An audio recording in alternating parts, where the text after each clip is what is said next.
Hey there, this is Evan Shapiro. I'm at Content Crossroads at South by Southwest 2025. I'm with Nicki Sheard, rhymes with weird. Keep Austin weird, right? Keep Austin weird. Feels very on brand. Exactly. And you are head of brands and licensing for BBC Studios. Let me ask you the first question. Yeah. What the fuck do you do? That's such a great question. So I'll start off by saying BBC Studios is the commercial arm of the BBC. Okay. So we're responsible for taking all the incredible content that the BBC makes and monetizing it around the world. About $2 billion a year. About, yep, 2 billion.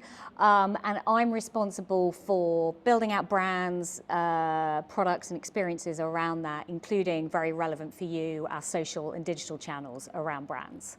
And when you say brand, give me an example. Tell me what does a brand mean to you? So probably the example du jour would be Bluey. Okay. So we're really fortunate that we have the commercial rights around Bluey. It's obviously been a global phenomenon, but on top of that we have a ton of in-house IP, so Strictly Come Dancing, Dancing with the Stars, Doctor Who, Top Gear, BBC Earth. So we have a whole range of brands that across a range of different audiences and a ton of different genres. How many different active brands do you have? When you talk about distribution or monetization or audience building, how many different active brands do you have in your dashboard on a regular basis? Oh, that's roundabout. A good question. I mean, we have about 90 active channels on YouTube, but within that you've got, so there's like 20 different Bluey channels now. So I would probably say about 80% of our revenue comes from about 10 brands or so. So there's probably 10 brands in the portfolio that generate most of the money. So let's use Bluey as a case study. Yeah. It just crossed a milestone in non-traditional distribution, which is something I take special interest, as you know, in. What was that? So we're completely thrilled that we got the YouTube Diamond Award for 10 million subscribers. Not many brands have that, and it's our second one. So we also have one for BBC Earth. And I think it just shows the extraordinary success and reach and appeal of that brand. So, but where does Bluey play in most homes? So, let's say in the UK or in the US, where do most consumers get Bluey? So, Bluey was the most streamed TV show in the US last year. So, not just kids show, but the most streamed show on all platforms.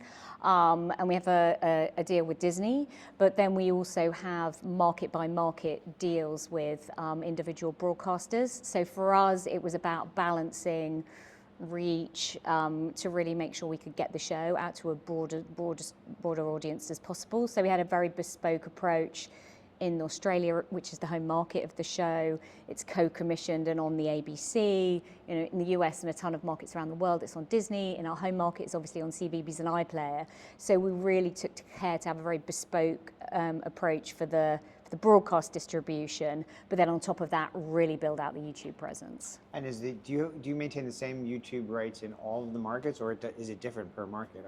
Are you sectioning off the rights per market? The only market that is different is Australia. So everything else is the same. So that's the only one that's different globally. And even licensors as big as Disney will work with you, even though you're distributing your rights on other platforms. Absolutely, and it's a really, as you know, it's a really interesting and evolving discussion with broadcasters about how much you put on YouTube, what's the right way. And I think what we've done with Bluey is we've been very intentional. We thought, at the beginning, we just put a few clips on YouTube. We saw what happened. We saw, what audiences were doing. And then we started to build out a range of content. And it's not just show content.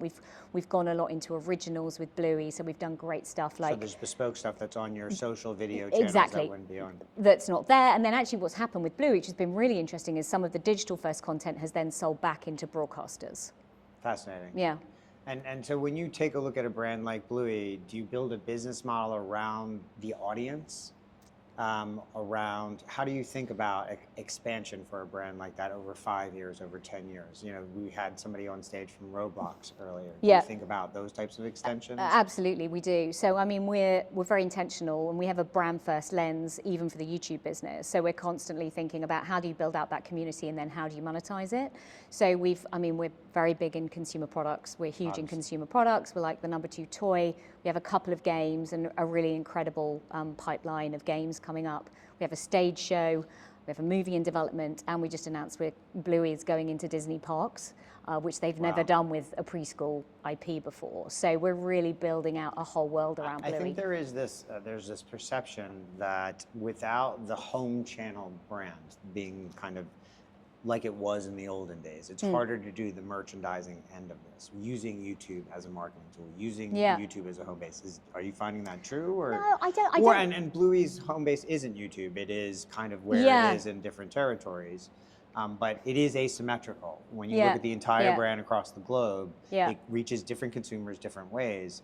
I've heard from a lot of people in the children's business, it's harder to build that, which is a big business in kids, one of the biggest businesses, because advertising is not as big. No, it's not. You know, it's harder to do that.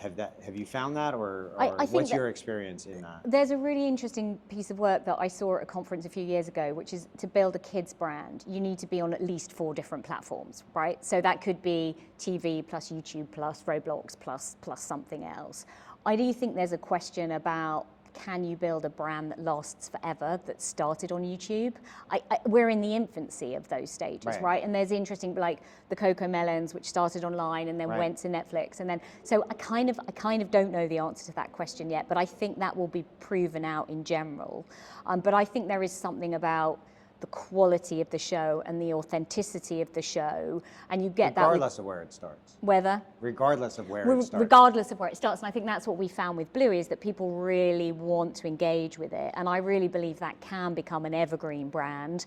I don't think that's true for all brands, right? I don't think all brands build. Some brands bring short-term connections, and that's great too, but only some are really built to last. So I kind of don't know the answer to that, but I'm looking forward to figuring it out. Yeah, well, congratulations on this milestone. It is incredible, especially I think in this day and age for an independent kids brand to blossom like this.